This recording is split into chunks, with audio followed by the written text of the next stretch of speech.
So the question is, can chicks go outside in an outdoor coop from an early age?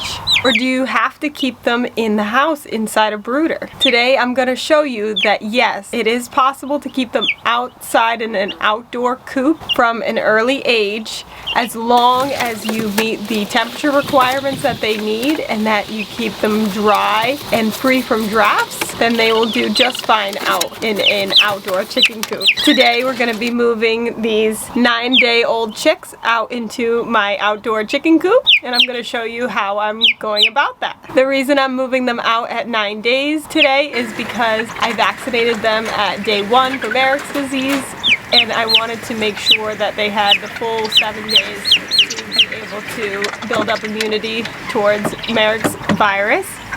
And now they are ready to come out here. And I've got the brooder set up behind me. So essentially, like you would set up a brooder in your house, you're setting up a brooder inside of your chicken coop. So behind me, you'll see I have 2 heat sources. I have a heat lamp, and I also have a heating pad, which I make a little cave out of. That little cave gives them the option to go snuggle underneath the heating pad to keep warm and to keep away from any cold air that cocoons them in. They also have the option to get to their food and water under the heat lamp.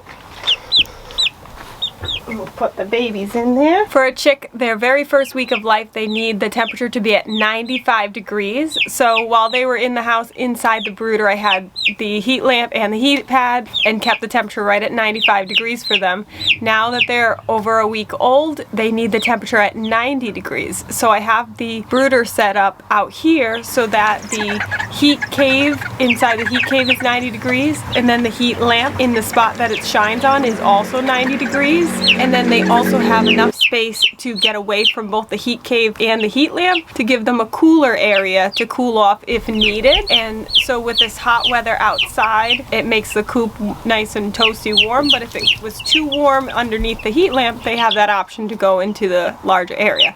However, I don't give them access to this entire coop because I want them to stay close to their food, stay close to their water, and stay close to their heat source. At this age, if they were to get too far away from food, water, and heat, they could potentially die if they don't make it back in time to that area. So I like to make sure that they're in an area that's big enough to provide a hot and cold area, but not so big that they could potentially get too far away from the heat lamps or from the food and water. And as they get bigger, then I can look to expanding that brooder area or giving them the entire coop. Inside of your coop where you have the brooder, you want to make sure they have fresh water, and the water you want to make sure is in a container that doesn't allow the water to be so deep that they could potentially drown in it. So you can use a specialty chick waterer, or you can make your own out of a gallon jug. Just make sure to cut a small hole and put some clean rocks at the bottom.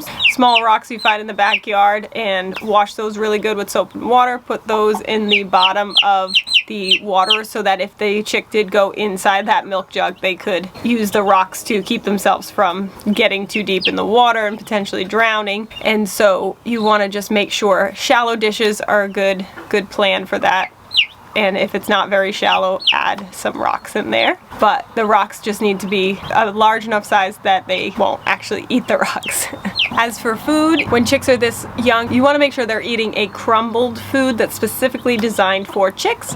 With my chicks, I put them on Purina Start and Grow crumbles. I prefer to have them on the medicated crumbles for the first 8 weeks of their lives because that medication helps to protect them from coccidiosis, which is a common parasite in chicks. So now that this brooder is all set up with our 2 heat sources, because if one heat source went out, you want to make sure they always have a second heat source, because especially when they're outside, it gets cooler at night and you need to make sure that they always have a heat source to be able to hide underneath to warm up. With my heat sources, the heating pad, I have the cord that is zip tied off to the side. I have the heat lamp. It's important to note heat lamps can cause fires, so if a chick were to fly and bump into that heat lamp, they can knock it down, or if the tie that it was hanging hanging on broke, it could fall down into the shavings and catch on fire. So it's really important that you secure your heat lamp in at least 2, 3 is even better. So I have it secured in 4 places. I have the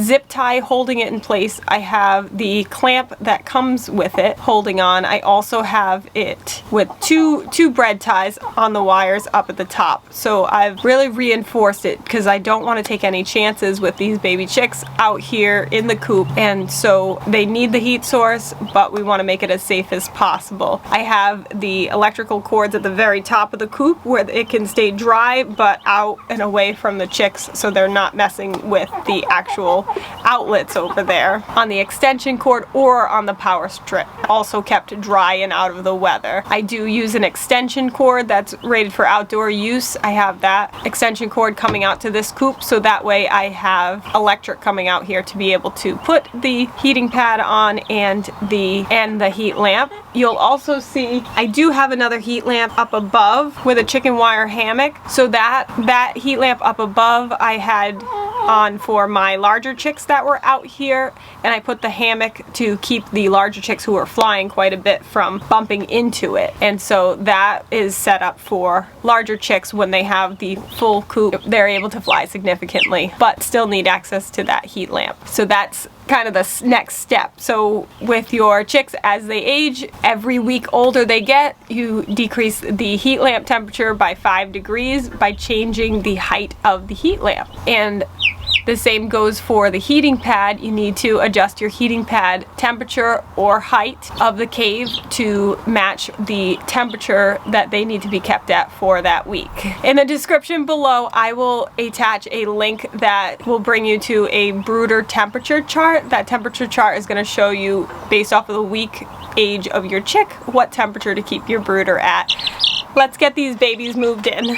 It's really important that you have a thermometer. So this here is a brooder thermometer. So I like to keep this inside the coop so I know the coop temperature, and then I can use it to check the temperature inside of the cave and underneath the heat lamp, and then I can adjust accordingly. They seem quite happy to have the extra space. They went from a Rubbermaid bin to this larger guinea pig playpen, so that will give them more space. And then when their feathers start coming in and they get bigger, we will remove this here and we'll give them access to the rest of the coop. You want to make sure that they are protected from wind, so make sure your coop doesn't have any drafts coming through. Ventilation is necessary, but try to make sure that there are solid walls so that they don't have any drafts coming through on cool, windy days.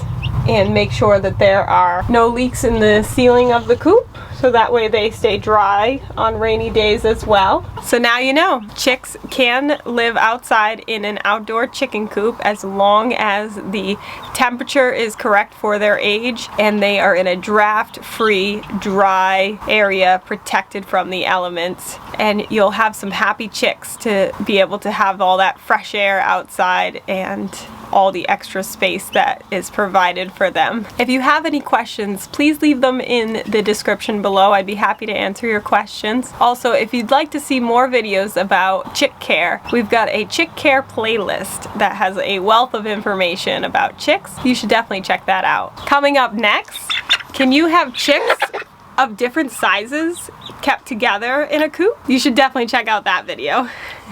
1, 2, 1, 2, 3, 4. Now you're learning to farm like me. There is so much more to see. If you're planning on heading elsewhere, Bangy-Yui, yeah, yeah, yeah. This really is the place to be. What are you waiting